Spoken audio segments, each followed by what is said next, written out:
Why does it feel like some people are able to develop new skills in often quite challenging areas, whilst you're sitting thinking, I don't even know where to start? I've developed quite a few skills over the years and had to confront this very issue, right? Like I learned to code, having no background in coding in university and then transition into engineering.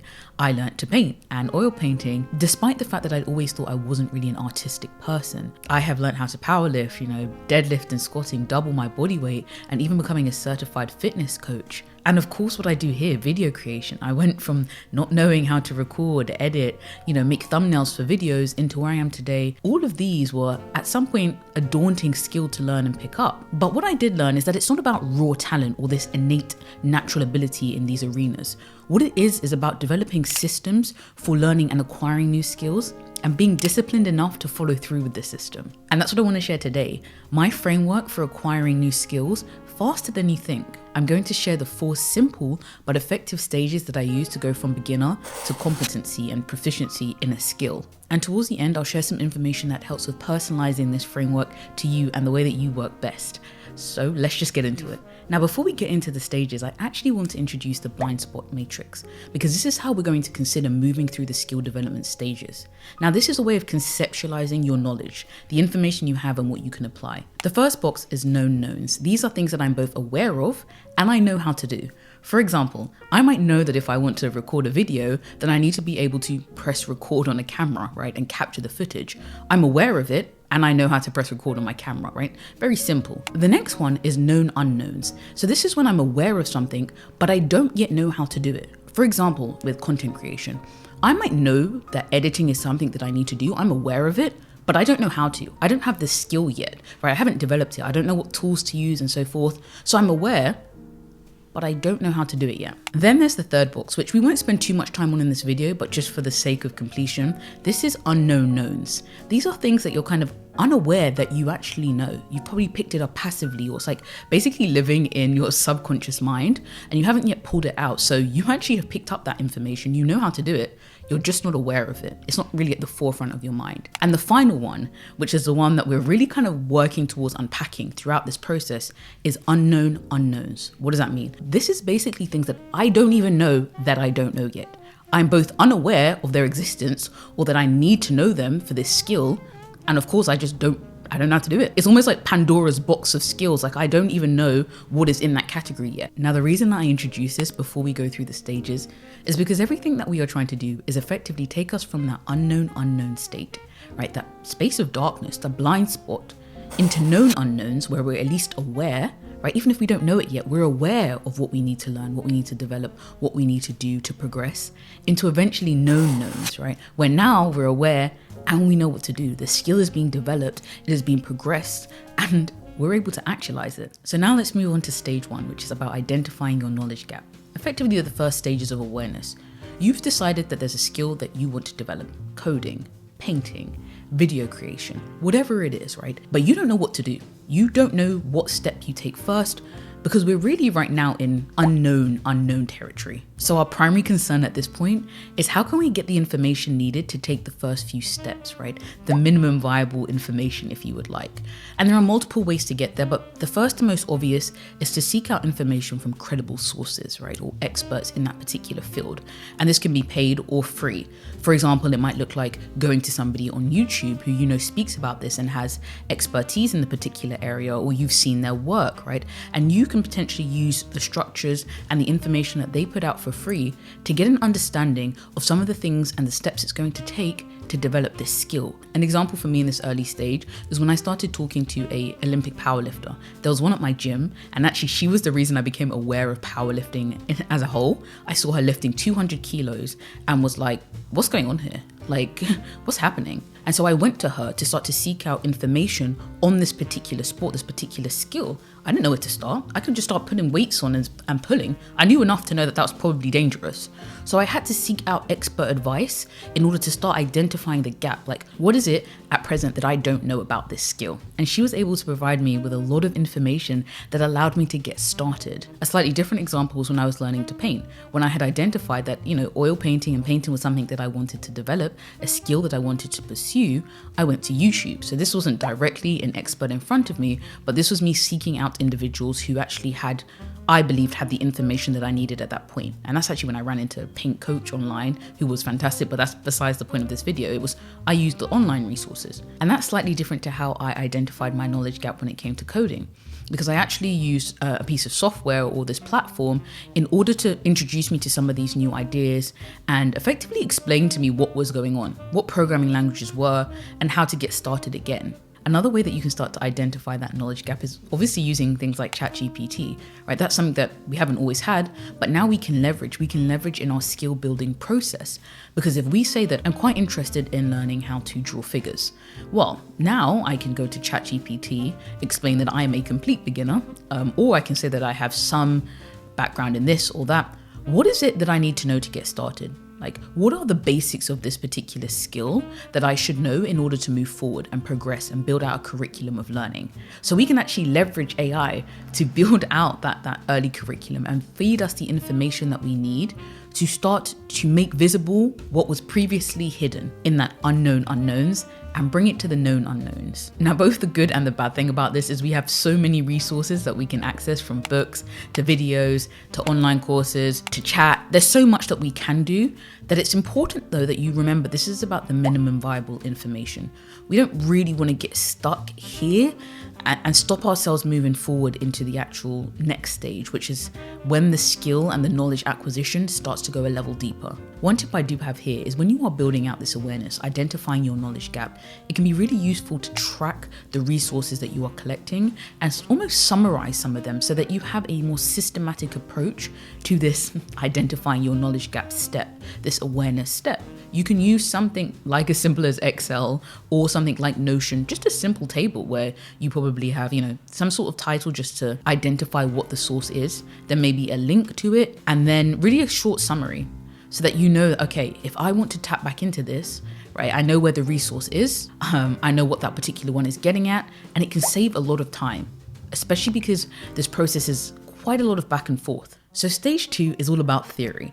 Now, we've just come from awareness, right? So we've started to build out that known unknowns category, right? We're starting to realize that, okay, in order for me to develop this skill, here are some of the things that I'm going to have to learn. I don't know them yet, but our first step is probably going to be theoretical, right? Starting to build out the foundations of knowledge for us to build upon. Now, this theoretical stage where we're not actually practically doing the skill is shorter than you think, because it can be very important to understand foundations and also things that relate even to safety, like something like powerlifting. It's important that if you can get that theoretical knowledge that will allow you to move through the skill more effectively, more efficiently, or more safely, that you get that. Which is why at this point, we really want to focus on foundation principles, key frameworks, and best practices so that we can embark on this journey in the best way possible. Now, how exactly you acquire theoretical knowledge is going to depend on your learning style. For me, I know that I'm a good combination between written, like text format, so it'd be written out and then I can learn it and I can write out my notes, or watching something, some sort of video where there is a person talking, so there's audio combined with some visual element. This is what I've realized is the winning combination for me, but for you it might be different. So work out what it is that works best for you, but the focus here is on active note-taking. I find that without active note-taking, most of the information is going to go over my head. So for me, that's usually going to like writing physical notes, like on pen and paper, or typing them out, right? Some form of collecting where I'm hearing something or reading something. Now I need to distill it into a way that makes sense to me, effectively paraphrasing, both because I can't write out everything they're saying, and I don't want to. I want to get the most important pieces of this information that I am being presented with so that I can formulate effectively almost like a playbook or a guide of my own that's based on things in my own words and my own understanding of the theoretical knowledge. So at this stage with theory, active note-taking is going to be the primary vehicle for which we're consuming knowledge, right? Because we're not doing anything practically yet. As I said, we're just trying to learn those foundations. Another hack or tip that I use when it comes to learning theory and note-taking is the use of diagrams. This helped me so much during school, during when I was learning to code. Like, if there is something that is broken down into steps and it seems quite complex, even when you have written it out in notes, right, in words or typed it out, breaking that down into diagrams does something to the brain that, I'm sure there's a lot of logic to why, and we're very visual people or visual creatures, in which case we can understand and process images in different ways the way we process text. But that process again of taking down my notes and distilling that again into diagrams reinforces what this process is, what these details are, that will lead me again to start developing the knowledge that underpins this skill. Imagine you're trying to learn something in coding like how if statements work, right? This is basically just a flow or a way that we can go through code in order to execute or not execute things. Now, I'm just saying words to you, right? And it can start to get a little bit convoluted. Now imagine I show you this diagram about if statements, and suddenly things don't seem so complex. Like this woo-woo around coding, you're like, oh, that's all you guys are doing? But that's the power of diagrams in the theoretical stage. If this is true, do this. If not, do something else. Now I've just explained if statements. You guys can go off and do Python now. But now let's wrap up the theory stage, because like I said, we're not actually going to spend too much time purely here when we're trying to develop skills, especially skills that have a heavy practical element. But we are now at the point where we've gone through identifying the gap in awareness in stage 1 to now having some theoretical knowledge to back the skill that we are trying to build. We have a starting point, right? We know about some best practices, or we know about some of the fundamentals, and we can now move into the next stage, which is incredibly important, and that's about application. Stage 3. Now this is somewhere we are going to spend a lot of time. This is on application and practice. This is one of the most crucial steps or stages in developing a skill, and it is the thing that I have found most useful, most impactful in allowing me to progress and develop skills quickly. Now this sounds quite obvious, like duh, I need to practice and apply this in order to develop the skills, but there's actually different ways that you can go about it, and even sub-levels within this. So let's kind of unpack that. The first place you might start when you are practicing the skill itself is by following tutorials.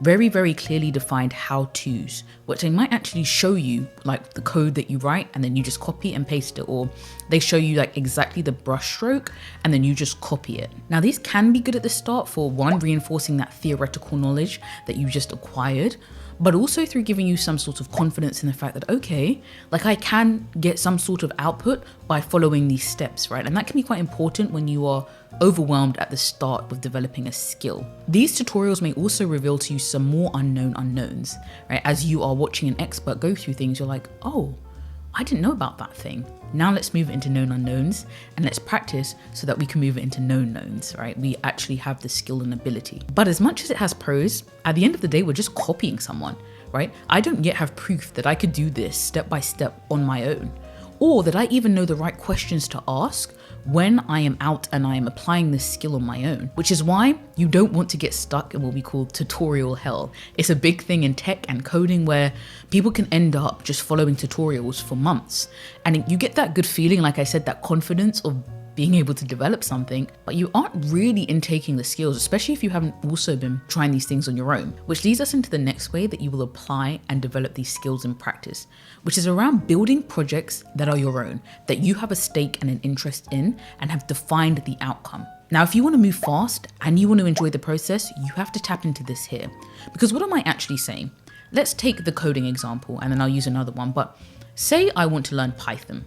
I can keep following tutorials forever. I can maybe even develop a project defined by someone else. But what if I build an application that is specifically tailored to a problem I want to solve in my own life? Well, now this is very interesting because several things are going to happen. One, I get to draw on motivation because I am tied to this particular outcome, right? I have a stake in it. I want to solve my problem and I'm going to use the tools associated with this skill to do so. So that's already great. Right, because this process can be hard, and now I'm leveraging the motivation that comes with having a stake in the project. But also, as I go through the project, right, let's say I start with, how do I build a homepage? Well, I'm already now having to ask questions and then go and actively seek the information. And this active process of having a question, identifying that you don't know how to do it yet, then going to acquire that knowledge, say from YouTube or from a course or, from a blog, and then applying that. That process there is fantastic for reinforcement and making sure that the knowledge is almost embedded in your mind because you have context. I'm not just now randomly learning about buttons on a homepage or how to add a search bar. Now it's all existing in the context of what I'm trying to achieve. I'm asking questions, I'm seeking out information, and then I'm applying it and seeing it happen in real life. Another example will be if I wanted to learn how to edit videos. I can sit and watch tutorials forever, basically, or I can have a video that I have recorded, all right? I have a stake in this. It's the video that I want to put up on my channel, right? So I will go to it and I'll realize, I actually don't know how to color grade videos. Like, I don't know how people are getting this. So now I'm on my project. I've realized there's something that I don't know. I've gone to seek out that information from whatever source, and then I've come back and I've applied it. So where possible, in the application and practice stage, you want to be tying it to things that you actually are interested in and have a stake in. Before I draw this section to a close, I did want to throw in one more tip that I think is very useful, and it's about peer review. A lot of the time when you are practicing and applying, you can be doing it in a solo state. And that means that you're not always getting feedback from experts or people who have more knowledge than you. Like, think about if I was just learning, or, say my project was that I wanted to learn the 3 major power lifts, right? Like deadlifts, squats, and bench. But I'm just going through it. I'm learning some of the theory, I'm practicing, but I don't have feedback from somebody who's more knowledgeable or more experienced than me. Well, this is when I might want to reach out to, say, a PT or someone and be like, can you look at my form, right? Like, can you watch what I'm doing and give me feedback? Same thing with code, like, or an application that you've built. Like, does it work for the other users like you intended to? Maybe you've edited a video, but is it actually conveying the message that you intended to? Well, if you get somebody else to watch it and review it, you have access to that information. Now, I think this is a really underrated part of the process that people don't really talk about enough, because otherwise you could be practicing forever, but practicing in a way that's actually not getting you forward or not following best practices. And the final stage, and one of my favorites, is actually teaching, right? So we've become aware, we've identified our knowledge gap. We've built out some theoretical knowledge of foundations, principles, safety, and so forth. We've started applying that, building out projects, right? Learning and developing our skill through application and getting feedback. But now is an opportunity for us to really solidify this skill, the knowledge that we have, our ability to apply it through teaching it to others. This is a hack that I've been using since high school in order to make sure that I really understand it. Nothing will show you whether you understand a topic like having to teach it to someone who is completely in the dark, who was back where you were at the beginning of this in stage 1 with all these unknown unknowns and basically feeling overwhelmed. Because you are now distilling all the things that you've learned to the really necessary things, right, in their simplest format to get the message across to this person. Now, I've used this a lot throughout my life. I mean, you see me do it a lot on my YouTube channel where I learn something and then go through the process of teaching or sharing, because it doesn't have to be called teaching. It's effectively just sharing the knowledge, but with the idea that you're conveying the information accurately or as accurately as you can, and that will lead to understanding on the other side. So that's why I said teaching. And sometimes you'll catch yourself out and realize, oh, I actually don't know. Either because you can't explain it well enough or simply enough, or because the person that you're teaching is going to ask a question like, what does that mean? Or how does that work? And as much as that sounds scary and bad, it can also be a good thing. That's now more information for us. Sometimes people who are completely in the dark ask you questions that reinforce the fact that there's still lots of things in the unknown unknowns, things that I actually still don't know that I don't know, still in that little blind spot area that I can bring out. And through teaching and that back and forth conversation, you can get that information. For me, over the years, it's looked like building out my lifting guide, building out my SRE course, the things that I speak about, like I said, on this channel. I have been using the teaching method to solidify my skills and knowledge for years, and I will always embed it in my process. It will always be one of the stages in my skill development. Now, whilst this is the final stage, I did say that I would give some information on personalizing and iterating over this process. Because as much as I have explained it in stages, and for the most part, like identifying your knowledge gap will largely come first to some degree. You'll do some theory, some practical application and teaching. They're not always actually going to go in a clear order like that. And you have to be comfortable with that when you're developing a skill. And that's okay, right? We have some structure to work around, but we also know that perhaps you actually realize that I've identified my knowledge gap, but I actually want to get started with a project straight away. That's what works best for me. Then I can, cycle back into the theory and write down some notes in theory as I'm going through my project and then teach it. Or like you might realize that for every one bit of information that you learn, you want to learn it in theory, practice it, and then write a blog post. You don't want to get to the end of your project. You want to do it like that, right? So actually work it out whilst you're going through this process, and you can start with it well defined, like I said. What actually works for you? Iterate on it and take this framework and make it your own, personalize it so that it works for you, what you are trying to achieve, and that particular skill. So I hope this was useful in providing some more structure around developing skills, especially if you're someone with multiple passions and interests who wants to pursue them, but wants to create more structure around the process. This is something that you can work with. and keeping in mind that blind spot matrix of what it is that we are trying to do. But also, and this is something that you'll learn, I feel like the more you get into something, and something I heard somebody say is that real experts realize that the unknown unknowns almost just seem to keep expanding, right? Like you realize you could get deeper and deeper into this particular skill or interest and go forever. But that's the fun of it. There's always more to learn. So I will see you in the next video.